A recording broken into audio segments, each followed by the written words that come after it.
जय श्री कृष्णा, जय श्री राधे। अर्चना के कृष्ण गुणगान चैनल पर आपका स्वागत है।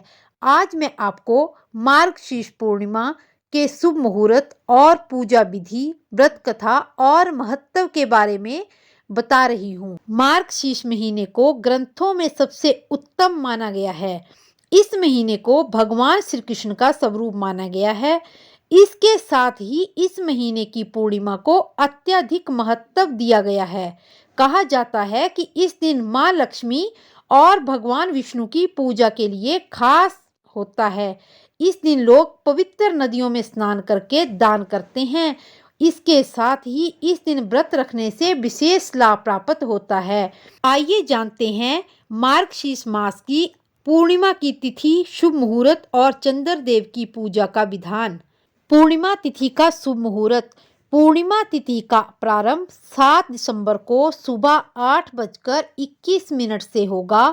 पूर्णिमा तिथि अगले दिन 8 दिसंबर दिन को सुबह 9:37 तक मान्य रहेगी। उदय तिथि के नियमानुसार मार्गशीर्ष पूर्णिमा 8 दिसंबर को है, पर व्रत की पूर्णिमा 7 दिसंबर को है और स्नान दान की पूर्णिमा 8 दिसंबर को है।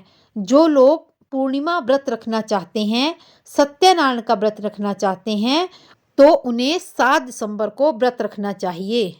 अब मैं आपको मार्गशीर्ष पूर्णिमा का धार्मिक महत्व बताती हूँ। शास्त्रों के मुताबिक मार्गशीर्ष पूर्णिमा के दिन चंद्रमा पूर्ण 16 कलाओं से सुशोभित होता है। मान्यता के अनुसार इस दिन पवित्र नदी या तुलसी की जड़ की मिट्टी को जल में मिलाकर स्नान करना चाहिए। ऐसा करने से जीवन के पाप कर्म नष्ट हो जाते हैं। इसके साथ ही इस दिन दान का भी विशेष महत्व है।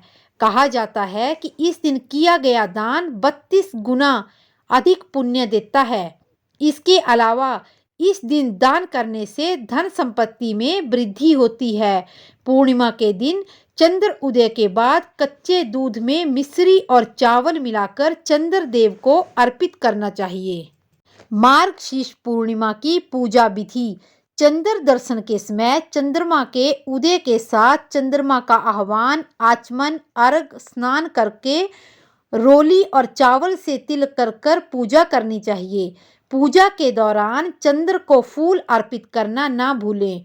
फूल अर्पित करने के पश्चात धूप दीप करके प्रसाद का भोग लगाएं और उसे ग्रहण करें। पौराणिक मान्यता है कि चंद्र दर्शन के दौरान विधि विधान से पूजा करने और मंत्र का जाप करने से मानसिक तनाव से छुटकारा और गुस्से पर कंट्रोल रहता है। पूर्णिमा के दिन दान देना भी एक महत्वपूर्ण अनुष्ठान है। लोग इस दिन ब्राह्मणों को कपड़े, चावल और चीनी समेत अन्य चीजों का दान कर सकते हैं। पौराणिक कथा के अनुसार एक बार नारद जी भगवान विष्णु के पास बहुत ही दुखी होकर पहुंचे। उससे दुखी मनुष्यों के कष्टों को नहीं देखा जा रहा था। तब उन्होंने प्रभु से कहा कि हे प्रभु, आप कोई ऐसा आसान उपाय बतलाएं जिससे कि लोगों का कल्याण हो सके। यह सुनकर भगवान श्री हरि ने कहा कि जो भी व्यक्ति संसार के सुख और मृत्यु के बाद मोक्ष प्राप्त करना चाहता है, उसे श्री सत्यनारायण भगवान की पूजा करनी चाहिए और व्रत करना चाहिए। भगवान विष्णु ने फिर सत्यनारायण व्रत के बारे में विस्तार से बतलाया, जिसका उल्लेख स्कंद पुराण में मिलता है। उसके बाद जिन भी लोगों ने सत्यनारायण भगवान की पूजा की और व्रत रखा, उन सब की कथा सत्यनारायण भगवान की कथा में जुड़ती ही चली गई।